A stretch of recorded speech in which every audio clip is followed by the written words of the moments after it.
अस्सलाम वालेकुम दोस्तों, मेरा नाम है अब्दुल वहाब और आप देख रहे हैं वहाब टाइम्स। इस वीडियो में मैं आपको बताऊंगा कि वाइंड एनर्जी कैसे पैदा होती है, वाइंड टरबाइन कैसे काम करते हैं और डिसएडवांटेज के साथ वाइंड एनर्जी की हिस्ट्री भी बताऊंगा। सबसे पहले चैनल को सब्सक्राइब करें और बेल आइकन को प्रेस कर दें। हम सब अपनी रोज़मर्रा की ज़िंदगी में हवा को एक्सपीरियंस करते हैं। चाहे हम हवा को देख नहीं सकते लेकिन हम इसे महसूस कर सकते हैं। हल्की सी हवा हमारे पूरे दिन को खुशगवार बना देती है। हवा की रफ्तार मुख्तलिफ जगहों पर मुख्तलिफ होती है।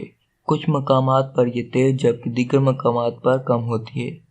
हवा की अपनी हरकत में बहुत ज़्यादा तवानाई होती है, जिसे हवा की तवानाई या वाइंड एनर्जी कहा जाता है। बिजली पैदा करने का एक अहम जरिया वाइंड एनर्जी भी है। लोग सदियों से हवा से चलने वाली तवानाई का इस्तेमाल करते हुए वाइंड मिल के जरिए पानी को पंप करने और दाना पीसने के लिए मैकेनिकल बिजली पैदा करते हैं। तो इससे ये वाज़ेह होता है कि वाइंड एनर्जी कोई नई दरियाफ्त नहीं है। वाइंड एनर्जी एक किस्म का काबिल तजदीद तवानाई का जरिया है, क्योंकि ये बिजली पैदा करने के अमल में बिजली इस्तेमाल नहीं करता। हमारी ज़मीन की सतह सूरज जैसी गर्म नहीं है। इसके नतीजे में गर्म और सर्द हिस्से बनते हैं। गर्म इलाकों में हवा फिजा में ऊपर होती है, क्योंकि गर्म हवा सर्द हवा से कम डेंस रखती है।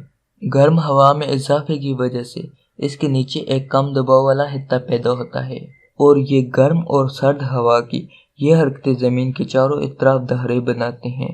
वाइंड एनर्जी को घरों, इमारतों या यहाँ तक के शहरों तक बिजली पैदा करने के लिए इस्तेमाल किया जा सकता है और वाइंड टरबाइन के नाम से जाने जाने वाली खसूसी हालात इस्तेमाल किए जाते हैं। वाइंड टरबाइन मशीनें हैं जो हवा की तवानाई को मैकेनिकल तवानाई और फिर बिजली में तब्दील करते हैं। क्योंकि हर जगह हवाओं की फराहमी होती है, कभी तेज और कभी आहिस्ता, लेकिन हवाओं से ज़्यादा फायदा उठाने के लिए ये टरबाइन इन जगहों पर इंस्टॉल किए जाते हैं जहां पूरा साल हवा चलती रहे।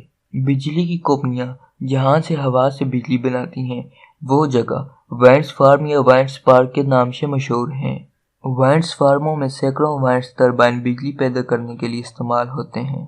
ये वाइंड टरबाइन आमतौर पर कुछ 100 फीट ऊंचाई के साथ ऊंचे टावर पर लगाए जाते हैं, क्योंकि ज़मीन से हवा ऊंचाई पर ज़्यादा तेज होती है। दुनिया भर में बहुत से ममालिक ऐसे हैं जो वाइंड टरबाइन से बिजली तैयार कर रहे हैं।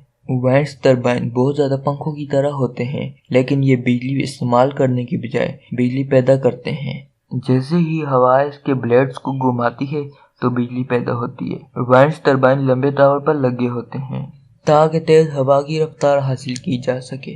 टरबाइन ज़्यादातर 3 लंबे ब्लेडों के साथ मुंसलिक होते हैं ताकि हवा की ज़्यादा ताकत को इस्तेमाल किया जा सके। हवाओं से पैदा होने वाली बिजली की अमाउंट यानी बिजली की मिकदार, जो कि टरबाइन के साइज और हवा की स्पीड पर इन्हिसार करते हैं। तेज हवाओं से पैदा उठाने के लिए इंजीनियर ऐसी साइट या जगह का इस्तेमाल करते हैं जहां साल भर में औसत कम से कम 14 mph यानी 14 मील फी घंटा हवा की रफ्तार हो। Disadvantages of wind energy. Number 1, हवा के टरबाइन से आलूदगी पैदा होती है जो इन लोगों को परेशान करती है जो इनके करीब हों। नंबर 2, दिन के वक्त टरबाइन मुस्तकिल बिजली पैदा नहीं करते, क्योंकि सारा दिन हवा की रफ्तार एक जैसी नहीं होती। Number 3, wind farms. Wind farm ने बहुत सी ज़मीनों का अहाता किया है, लिहाजा इनको शहरों के करीब नहीं बनाया जा सकता। नंबर 4, वाइंड टरबाइन के घूमने वाले ब्लेड परिंदों के लिए बहुत खतरनाक हैं। ये इनकी हिलाकतों का सबब बनते हैं। अगर आपको वीडियो अच्छी लगी है तो इस वीडियो को लाइक करें और अगर आपने अब तक चैनल को सब्सक्राइब नहीं किया तो अब तो सब्सक्राइब कर दो। नेक्स्ट वीडियो तक अल्लाह हाफिज़।